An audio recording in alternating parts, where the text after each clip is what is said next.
Hello friends, hashtag ask PS video series में आपका स्वागत है।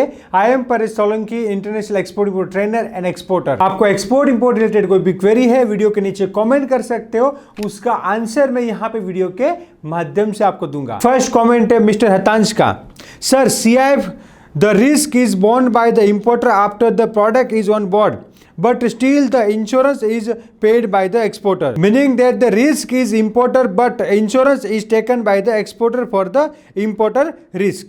But as per the insurance law, isn't it necessary that the only those people can buy insurance who have the risk? तो यहाँ मैं आपको बता दूं, CIF इनकोटम के हिसाब से एज ए एक्सपोर्टर आपको इंश्योरेंस लेना है behalf of buyer. Yes, FOB के बाद ओनरशिप जो है ट्रांसफर हो जाएगा, रिस्क जो है वो बायर का हो जाएगा, बट इंश्योरेंस जो है एक्सपोर्टर को लेना है। पर आपका जो मेन क्वेश्चन है कि सर जिसका रिस्क होता है वही इंश्योरेंस ले सकता है, तो ऐसा बिल्कुल नहीं है। इंश्योरेंस जो है थर्ड पार्टी भी हो सकता है। मतलब CIF इनकोटम के हिसाब से एक्सपोर्टर जो है गुड्स का इंश्योरेंस ले सकता है। उसका और एक एग्जांपल है कि जैसे कि कंपनी होगी, कोई भी प्राइवेट लिमिटेड या लिमिटेड कंपनी होगी, उसमें कोई एम्प्लॉय वर्क कर रहा है तो उसका इंश्योरेंस जो है कंपनी लेती है। कई कंपनी में क्या होता है कि कंपनी जो है इंश्योरेंस लेती है, एम्प्लॉय को प्रोवाइड करती है, तो उसका प्रीमियम जो है कंपनी भरती है, बट रिस्क किसका है? रिस्क तो उसकी फैमिली का ही है। मतलब जो क्लेम जो है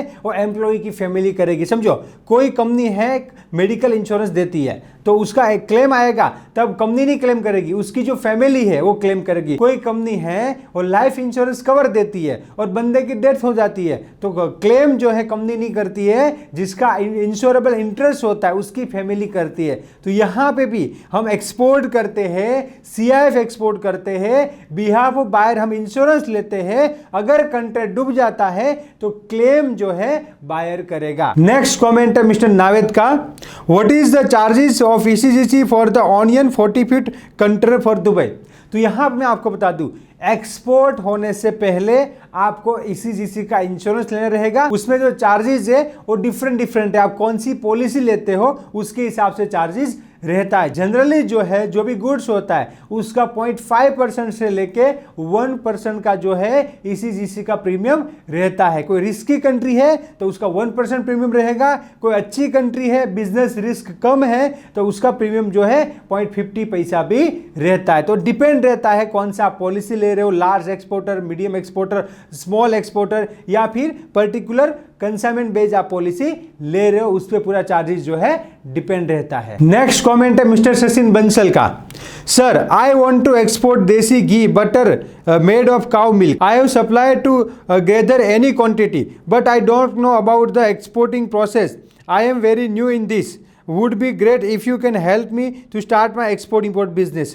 यस सचिन जी, आप एक्सपोर्ट इंपोर्ट बिजनेस करना चाहते हो तो स्टेप बाय स्टेप लर्न करके आप जो है एक्सपोर्ट इंपोर्ट बिजनेस कर सकते हो। आप फ्री में लर्न करना चाहते हो तो मेरा यूट्यूब चैनल है, उसके अंदर पूरे वीडियो सीरीज है लर्न फ्री एक्सपोर्ट इंपोर्ट, उसको देख के आप एक्सपोर्ट इंपोर्ट लर्न कर सकते हो। और प्रैक्टिकल इनसाइट जानना चाहते हो, शॉर्ट टाइम में एक्सपोर्ट इंपोर्ट सीखना चाहते हो तो हमारा जो ट्रेनिंग है एवरीथिंग अबाउट एक्सपोर्ट इंपोर्ट को ज्वाइन कर सकते हो। प्रैक्टिकली एक्सपोर्ट इंपोर्ट सीख सकते हो एंड सक्सेसफुल एक्सपोर्टर बन सकते हो। नेक्स्ट कमेंट है मिस्टर शंकरन का।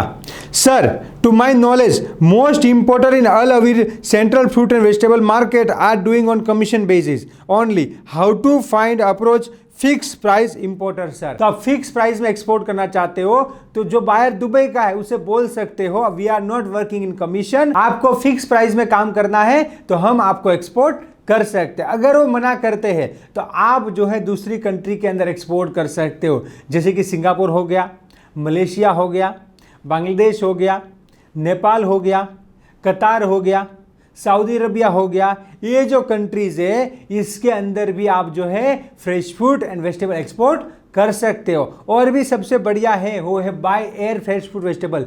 तो आप US हो गया, UK हो गया, कनाडा हो गया, नीदरलैंड हो गया, जर्मनी हो गया, ये कंट्रीज के अंदर आप एडवांस पेमेंट में बाय एयर में भी fresh food and vegetable export कर सकते हो। नेक्स्ट कमेंट है मिस्टर रोकी का। Sir ji, please tell me about the payment against delivery order. My buyer is waiting for the response but I don't know how payment against delivery order work. तो यहाँ पे जो आपका buyer मांग रहा है पेमेंट्स अगेंस्ट डिलीवरी, इसका मतलब होता है कि आपके बायर को गुड्स मिल जाएगा, उसके बाद जो है वो पेमेंट करेगा। मतलब इतना सेफ नहीं है। आप क्या कर सकते हो, 50% advance and 50% against copy of document में काम कर सकते हो, बट 100% पेमेंट अगेंस्ट डिलीवरी के अंदर काम नहीं कर सकते हो। क्योंकि इसके अंदर क्या होता है, अगर बायर आपको पेमेंट करना नहीं चाहता है तो क्या करेगा कि आपका क्वालिटी ऐसा है, आपका क्वालिटी वैसा है, वैसा बहाना देख के आपको पेमेंट नहीं करेगा। और क्वालिटी का इश्यू एक बार आ गया तो फिर तो कोई कुछ नहीं कर सकता, कोर्ट में भी जाओगे आप साबित नहीं कर पाओगे।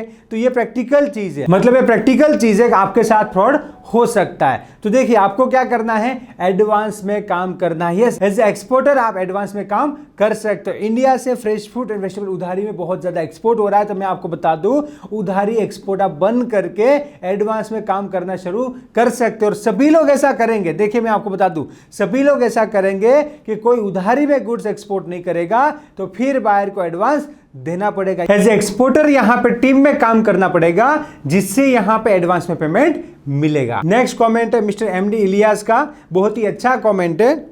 हेलो सर, एलसी पेमेंट में क्या क्या टर्म्स कंडीशन ध्यान में रखना होता है।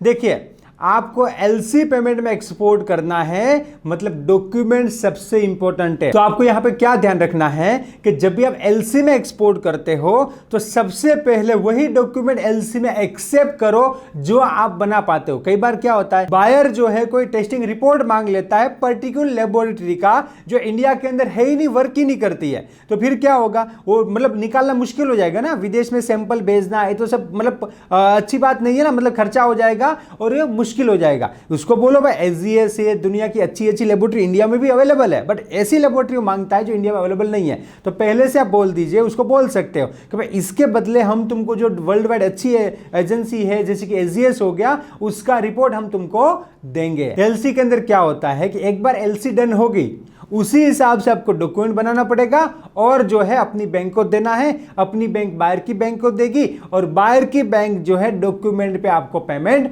करेगी। तो ऐसा वैसा डॉक्यूमेंट जो है आपको एक्सेप्ट नहीं करना है। दूसरा, डिलीवरी के लिए टाइम। एलसी के अंदर लिखा है कि एलसी के 30 डेज के अंदर आपको डिलीवरी करना है। तो ऐसा टर्म्स कंडीशन अगर आप कर सकते हो तो एक्सेप्ट करो, वरना उसे बोलो इसमें 30 डेज की जगह 45 डेज कर दीजिए, हम 45 डेज के अंदर एक्सपोर्ट करेंगे। एक बार एलसी में जो लिखा है ना वो फाइनल होता है। तो आप कोई टर्म्स एंड कंडीशन चेंज करना चाहते हो तो वो आप चेंज कर सकते हो। तो मेन तो डिलीवरी के रिगार्डिंग हो गया, दूसरा जो है डॉक्यूमेंट के रिगार्डिंग हो गया। तो ये जो है एलसी के अंदर खास देखना रहता है, मतलब एलसी के अंदर वही टर्म्स एंड कंडीशन एक्सेप्ट करो जो आप फुलफिल कर सकते हो। और फाइनल एलसी आती है उससे पहले बायर को बोल के ड्राफ्ट एलसी मंगा सकते हो और ड्राफ्ट एलसी पूरा चेक कर सकते हो। उसमें कोई भी चेंजेस है तो पहले से बायर को बोल दीजिए कि ये चेंजेस करके मुझे दीजिए, जिससे बाद में कोई प्रॉब्लम नहीं होता है। तो जब भी आप एलसी के अंदर बिजनेस करते हो तो ये थोड़ा आपको ध्यान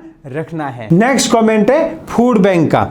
sir, one question, if I get export order for Nasik onion and I am from Gujarat too, क्या मुझे नासिक जाके ऑनियन खरीदना चाहिए या फिर एजेंट के कॉल करके मैं काम कर सकता हूं? तो यहां पे मैं आपको बता दूं दोनों ऑप्शन अवेलेबल है। अगर आपको कोई एजेंट पे भरोसा है तो यहां से कॉल करके भी आप परचेस कर सकते हो। अगर भरोसा नहीं है और मार्केट के बारे में जानना चाहते हो तो वहां जाके ऑनियन परचेस कर सकते हो। मैं रिकमेंड करता हूं कि आप वहां पे जाके परचेस कीजिए। देखिए यहां पे क्या होगा, अगर सप्लायर ने कोई भी गड़बड़ कर दी ना तो फिर वो आपके ऊपर आना है, आपकी जिम्मेदारी है। मैं आपको रिकमेंड करता हूं कि आप एक्सपोर्ट करना चाहते हो तो प्रोडक्ट को देखिए अच्छी तरह से, गुड क्वालिटी का ही कंटेंट लोड कीजिए जिससे क्वालिटी में कोई इश्यू नहीं आएगा। तो आप जो है नासिक में जाके ऑनियन को परचेज कीजिए और क्वालिटी ऑनियन को एक्सपोर्ट कीजिए। और भी कोई क्वेरी है तो वीडियो के नीचे कमेंट कीजिए। और एक्सपोर्ट इंपोर्ट के लेटेस्ट अपडेट के लिए हमारे टेलीग्राम चैनल को ज्वाइन कीजिए और मुझे सोशल मीडिया पे फॉलो कीजिए। आपको एक्सपोर्ट इंपोर्ट के लेटेस्ट अपडेट मिलते रहेंगे। सारे सोशल मीडिया लिंक जो है नीचे डिस्क्रिप्शन में दिए गए हैं। Let's go global together. Thank you for watching this video. क्या आप step by step practically export import सीखना चाहते हो?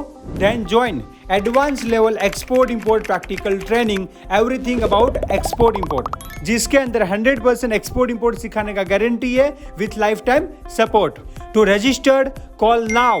Let's go global together. Thank you.